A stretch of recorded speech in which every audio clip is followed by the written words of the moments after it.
I converted my garage into living space and I'm renting it out to flatmates for $500 a week. In this video, I'm going to give you a comprehensive breakdown of the cost of converting my garage and show you why it has cost me more than $100,000. But don't worry, I'm not going to do this in a boring fashion by sharing receipts and Excel sheets. I'll actually show you, from start to finish what is involved in converting a garage, and I'll share the cost along the way so that you can hopefully figure out a way how to make it cheaper.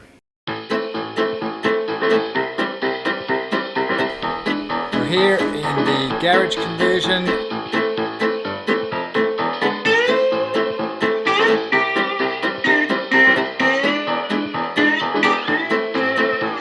So the first cost we had when it came to converting our garage was for the plumbing and drainage for our new bathroom. So we had to cut through the driveway and dig a 10-meter long trench to connect into the existing drainage, and we had to put a new plumbing system for the shower and the vanity, and also needed a new hot water cylinder. So that came to a total of $8,350. If you'd like to find out the exact process of a drainage or plumbing, feel free to check out my other videos because I've covered this off in great details.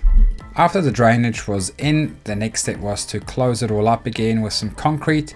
So that came to a total of $1,500. They also use that concrete to build a concrete nip in the garage to avoid any water entering the garage at a later stage. Now, in hindsight, I probably would have done that myself just to save some cost. The next thing on the list was Carpentry Materials. So that came to a total of $4,818, and that was just for all the nails and the timber to create the framing. Once the framing was completed, it was time to install the windows. We purchased this French door as well as two windows, one for the bathroom and one for the bedroom. They're all double glazed, and it came to a total of $5,406. Given that we're already out here, let's talk about the exterior cladding. Now, if you think that this vertical weatherboard looks stunning, well, it's gonna set you back $3,550. And that doesn't include the staining. I did that myself. We wanted to make sure that the new place is really nice and warm and cozy, so we ripped off the jib and installed insulation.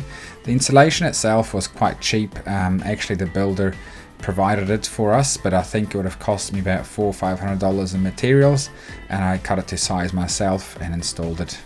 Once the insulation was installed, it was time to re-jib, and jib board lining cost us $2,650 just for the materials, and then the jib stopper came back and he jib stopped the whole place for $3,560.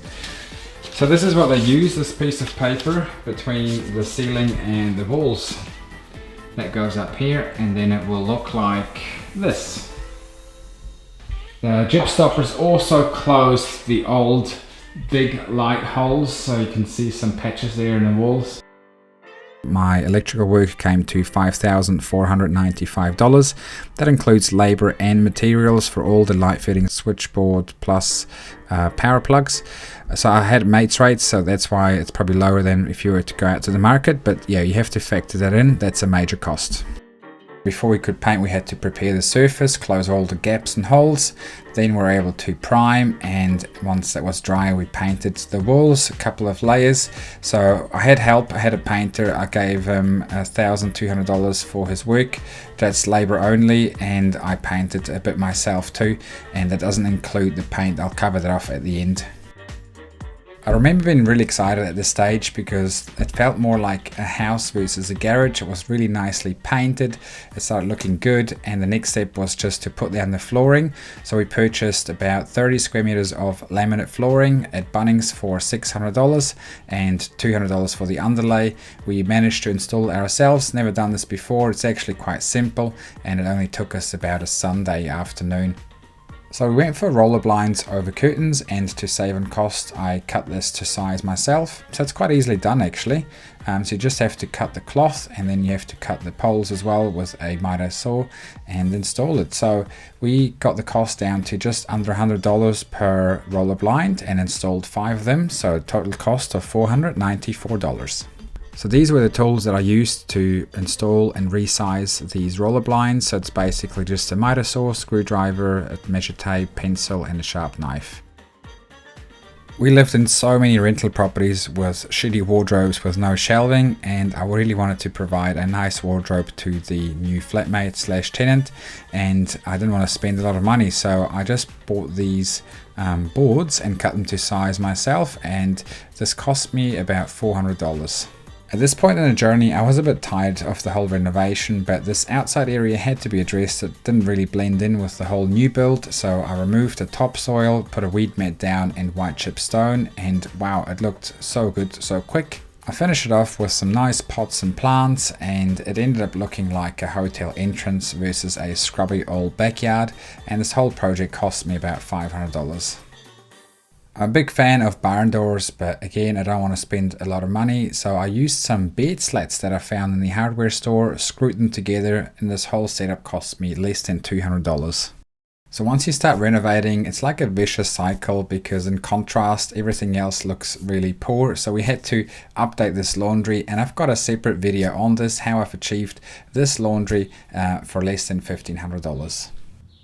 We decided to go all out in the bathroom and have a tiled floor as well as a tiled shower, and so the tiles alone cost us $871 and the tiler cost us $3,910 for the labor. You need a licensed tiler to do the waterproofing, so that's something you can't do yourself, otherwise the council won't sign it off. Apart from the tiling, of course, we had to still buy the toilet for $275, in-wall tap $159, a shower itself $479, the vanity including the basin, which was $450, a towel rail seat $129, so it quickly adds up. So another big ticket item on the list were the 3 doors that we installed, including an in-wall sliding door. So it came to a total of $2,700, and we also had some P&G costs, so that's on-site costs like insurance, skip bin, material, tools, etc. So it came to a total of $2,320, and the builder also had a margin in there, which was a $4,015 margin. And actually I just realized that all these prices are excluding GST, so we have to whack on another 15%, and it's starting to shoot up quite quickly. Now, one major fee that I haven't told you guys yet is labor. So it cost us $26,000 for the builders, and I think I spent another couple of $1,000s myself in bits and bobs like paint and other things from the hardware store. We had some major upfront costs as well, so the architect charged us $4,500. The good thing there though, if you're thinking of converting your garage, just give your architect a ring, because they can actually tell you, usually over the phone, if you can convert your garage legally, and if the council is likely to approve your plans before they would charge you. And talking about the council charged us $4,855 from memory, and so that's why the total cost came to this amount, so over $100,000. Would I do it again? Yes, absolutely, because now I have flatmates living in that garage. They pay me $500 a week. You know, this is $25,000 before tax income for the rest of my life. It's all done by the books, you know, through the council. So it's a really important aspect actually, because you don't want to end up doing it illegally, because if you sell the house, then it has to be ripped down, because the banks will see it as a defective security and won't lend against it, so you can't actually sell the house unless it's a cash buyer. So definitely do it right, and do it once, and do it by the books, and go through the council. And also you don't want to have any problems with insurance, you know, if something was to happen. So I think that's about it. Everything I can think about of costs really. It's definitely probably 3 times the amount that I initially thought it would cost me. But then again, I've done it to a really high standard as well. I'm really happy with it. And yeah, hope you got some value out of it. If you did, give it a like, and don't forget I have a lot of other videos where I broke down the process, and I have a whole playlist on my YouTube channel. So feel free to browse the videos and have a look for yourself.